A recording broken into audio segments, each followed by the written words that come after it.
Salut, salut. Alors, les lectures, c'est quelque chose d'incroyable.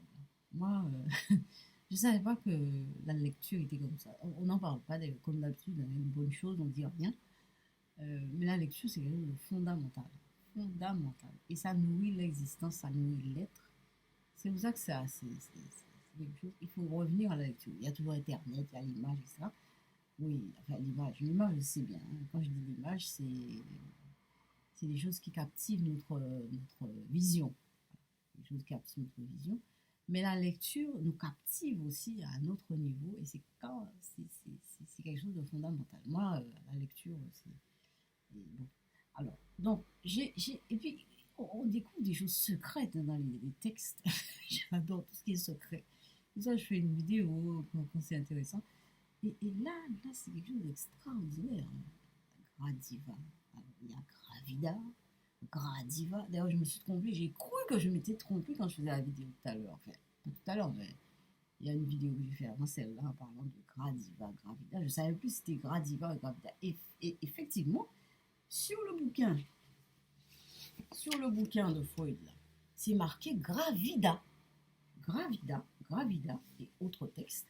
Et dans le texte, on dit Gradiva.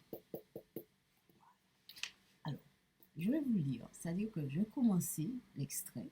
Je ne vais pas tout lire parce que c'est trop intéressant. Je vais faire ça à plusieurs niveaux, à plusieurs moments. Je vais lire. Parce que l'extrait est un peu long. Donc je ne vais pas charger trop la vidéo. Mais c'est quelque chose. Et j'ai fait un lien avec moi aussi. Enfin, c'est quand même. C'est magnifique. Vous voyez, il y a des choses tellement belles dans l'existence, mais il y a des gros malheurs aussi.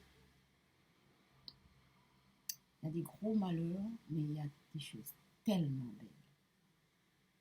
Mais c'est pas parce qu'on vit des choses tellement belles qu'on va vivre aussi ces gros malheurs. Oui, c'est vrai. Mais je vous invite tous à chercher, à être attentifs. Tout le monde a des gros, gros, gros bonheurs. Tout le monde a ça. Il n'y a pas que moi. Tout le monde a ça, des moments de bonheur. Même si c'est pas long, mais on trouve des petits moments de plaisir, des petits moments de bonheur. Et puis on tombe sur la source. Parce qu'il y a une source qui ne tarit pas. C'est ça. Il faut chercher la source. Quand on a trouvé le chemin de la source, eh bien c'est bon. On peut vivre des choses très difficiles dans la vie. On sent la difficulté. Mais on tire le fil et c'est quelque chose qui... C'est quand même extraordinaire. C'est vrai que je fais des vidéos pour vous parler de ce que je vis, mais je n'arrive pas la plupart du temps à vous dire quoi que ce soit, même si je parle, mais j'arrive pas à dire forcément, la fenêtre est ouverte, donc vous entendez là sûrement, mais j'arrive pas forcément à dire tout ce que je vis parce que, et comment je vis, et ce que je suis vraiment en train de vivre. Je sais pas si j'arrive, enfin bon, écoutez, on va lire l'extrait, j'ai trouvé ça, pouf, c'est joli, c'est beau, c'est magnifique. Alors, l'extrait. Alors, c'est Sigmund Freud, c'est l'œuvre complète psychanalyse chez PUF, et 578, c'est le volume 8. Donc, c'est des livres qui sont un peu chers, hein. Je fais des économies, j'ai acheté des bouquins, mais c'est un peu cher.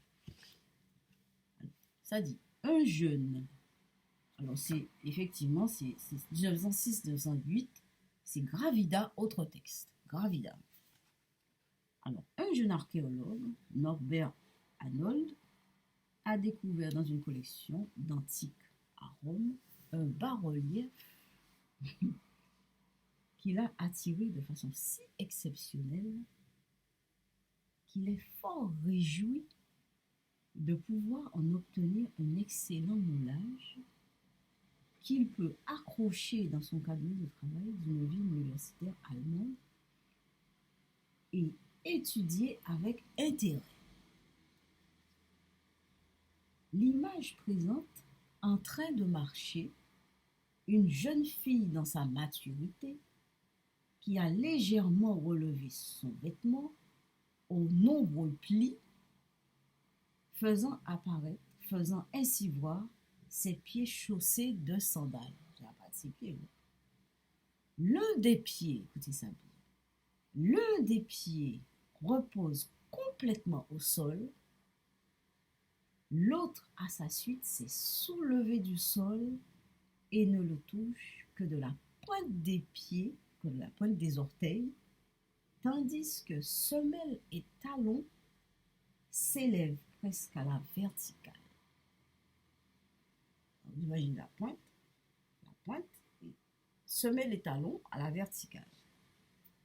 La démarche présentée ici, inhabituelle et pleine de charme tout particulier, avait vraisemblablement éveillé l'attention de l'artiste. Et elle captive à présent, après tant de siècles, le regard de notre archéologue en contemplation. Il n'arrivait pas à saisir clairement ce qui, dans l'œuvre, avait excité son attention, si ce n'est qu'il avait été attiré par quelque chose et que cet effet, alors on parlait d'effet avec Lacan, que cet effet s'était depuis lors maintenu sans modification. Mais sa fantaisie ne cesse de s'occuper de l'image. Il y trouve quelque chose d'aujourd'hui, comme si l'artiste avait fixé la scène de la rue sur le vif. Il attribue à la jeune fille présentée en train de marcher un nom. Gradiva, celle qui s'avance en marchant. Voilà. Je vais m'arrêter là, c'est trop beau. Je vais pas tout vous donner. C'est écrit dans le livre. Si vous voulez connaître la suite, vous n'avez qu'à prendre le livre. Mais personnellement, je vais vous lire la suite petit à petit. Je vous laisse là-dessus méditer. C'est archi bien. À bientôt. Bye bye.